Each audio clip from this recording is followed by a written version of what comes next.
तो गुरुदेव ने कहा, वरदत्त ब्राह्मण बालक, मेरा तो मन यह करता है कि तूने 64 विद्याएं मुझसे सीखी हैं, तो मुझे 64 करोड़ सोने की मुद्राएं दे दे। जिसके घर में पानी पीने के लिए बर्तन नहीं है, उससे गुरुजी ने 64 करोड़ मुद्राएं मांग ली। चरणों में वंदन किया, प्रणाम किया और वहां से वह चल पड़ा। रात भर नींद नहीं आई, सोचने लगा कि कैसे इसकी पूर्ति होगी। तो इसको लगा कि दानवीर रघु बहुत बड़े दानी हैं और उनके दरवाजे पर कोई ब्राह्मण जाता है तो खाली हाथ आता नहीं, तो क्यों नहीं मैं रघु राजा से ही जाकर के मांग लूं। रघु राजा उन दिनों में अपना सब कुछ ब्राह्मणों को दान में लुटा चुके थे। उनके पास कुछ बचा ही नहीं था, मिट्टी के बर्तन में ही पानी पीते, उसी में भोजन करते थे, कुछ भी नहीं था उनके पास। इतना उन्होंने दान दे दिया। इतने में वो ब्राह्मण वरदत्त पहुंच गया। दरवाजे पर खड़ा रहा बहुत देर तक। उसने देखा ये तो खपरा में भोजन कर रहा है, ये मुझे क्या देगा। खपरा जानते हो? हाँ, मिट्टी के बर्तन का जो फूटा हुआ हिस्सा होता है नीचे का, उसको खपरा बोलते हैं। तो कहने लगा, जो खुद मिट्टी के खपरे में भोजन कर रहा है, ये मुझे क्या मुद्राएं देगा। कुल्हड़ में पानी पीते हुए देखा तो दरवाजे पर खड़ा खड़ा देख करके वो लौटा, तो इतने में ही रघु की निगाह पड़ गई इसके ऊपर। रघु ने कहा, जी ब्राह्मण पुत्र आइए, आज है दरबार कृतकृत हो गया है, तुम्हारे आगमन पर आइए। राजा रघु ने वंदन किया, प्रणाम किया।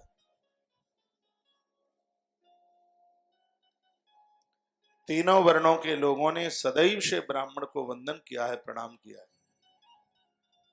और ब्राह्मण ने आशीर्वाद भी दिए। ये हमेशा से वंदनीय रहा है, पूज्य रहा है। इसकी तपस्या में बड़ी ताकत रही है। रघु राजा ने उसके चरण धोए, चरणोदक लिया, बैठने को जगह दी, भोजन कराया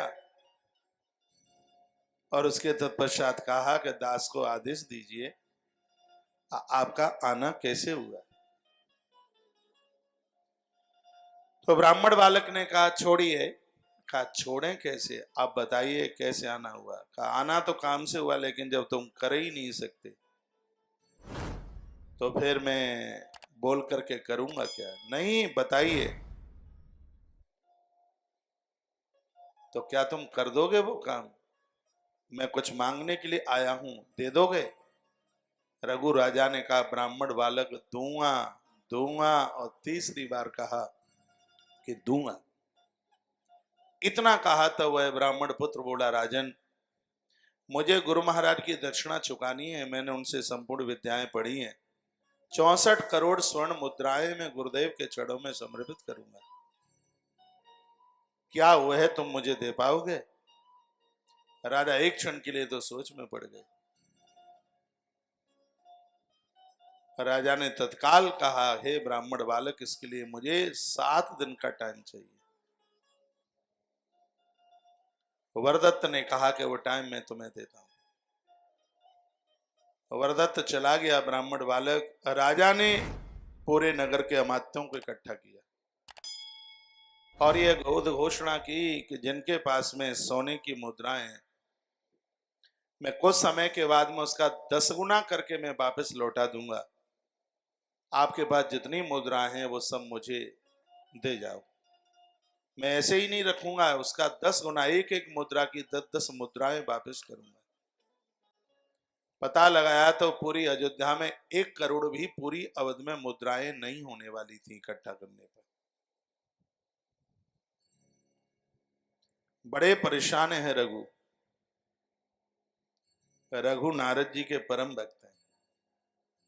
ये बैठे हुए थे, खिन्न स्थिति में बैठे, उतने में ही देव ऋषि नारद जी ऊपर से बीना बजाते हुए आ गए।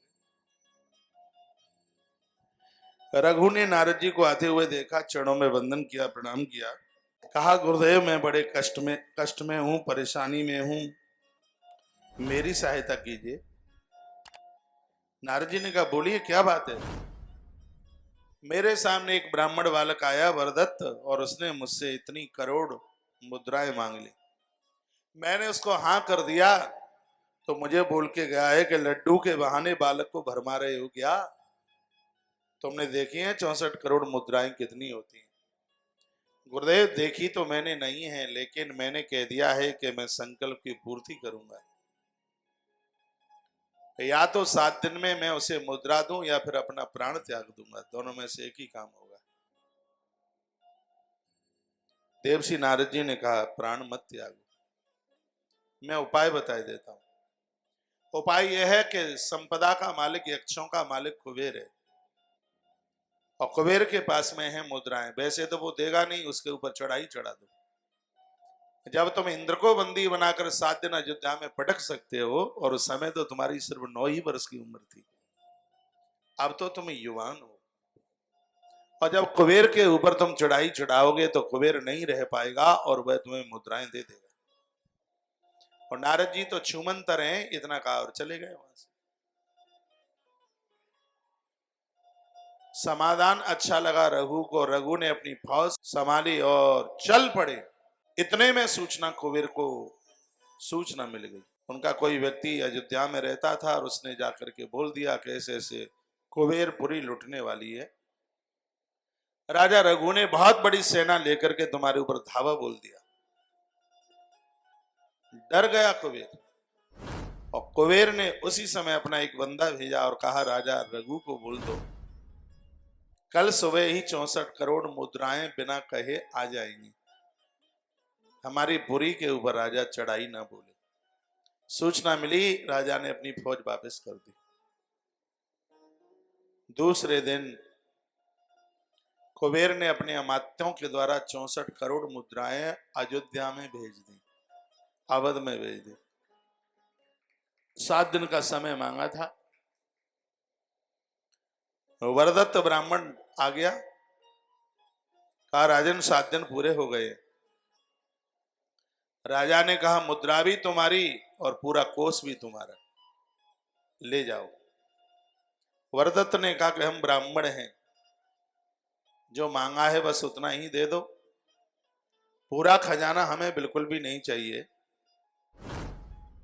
64 करोड़ मुद्राएं। मुद्राओं को इकट्ठा किया गया, कहा पहुंचवाना आपको पड़ेगा।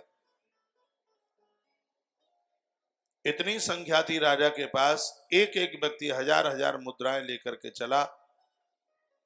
गुरुदेव कश्यप के आश्रम में वह मुद्राएं भेजी गई, पहुंचाई गई। महात्मा कश्यप ने कहा कि इतनी मुद्राओं का मैं क्या करूंगा, इन मुद्राओं को इंद्र के खजाने में रख दिया जावे, जब हमें यज्ञ कराना होगा तब उससे लेते रहेंगे। देवराज इंद्र को सूचना भेजी। देवराज इंद्र ने कहा कि इतनी मुद्राएं देख करके मुझे चक्कर आ रहा है, मैं इतनी मुद्राओं का क्या करूंगा। फिर क्या करें, इन मुद्राओं को भगवान महादेव के पास में इनको जाकर के जमा कर दीजिएगा। तो सभी मुद्राएं महादेव के पास भेज दी गई। महादेव का कोषाध्यक्ष है कुबेर। कुबेर को कह दिया इस सभी मुद्राओं को संभाल करके रख ले। कुबेर ने ताली बजाई, कह दिया तुम्हारे पास ईमान है, तुम धन का दुरुपयोग नहीं करोगे तो पैसा तुम्हारी जेब से चला भी जाएगा तो लौट करके वो तुम्हारे पास ही आ जाएगा। कुबेर की विशेषता है, वो धन का कभी दुरुपयोग नहीं करते, वो धन को कभी अपने ऊपर खर्च नहीं करते। 64 करोड़ मुद्राएं गई थी कुबेर के यहां से, लेकिन लौट करके वह वहीं आ गई। दूसरी बात, कुबेर ने ये मुद्राएं दान रूप में दी थी, दान के लिए दी थी। ये कथा कहती है जो आप दान में देते हो वो कभी निरर्थक नहीं जाता, वो सब घूम घाम करके आपके ही खजाने में आ जाता है, वो कहीं नहीं जाता, वो घूम घाम करके आपके ही पास आ जाता है।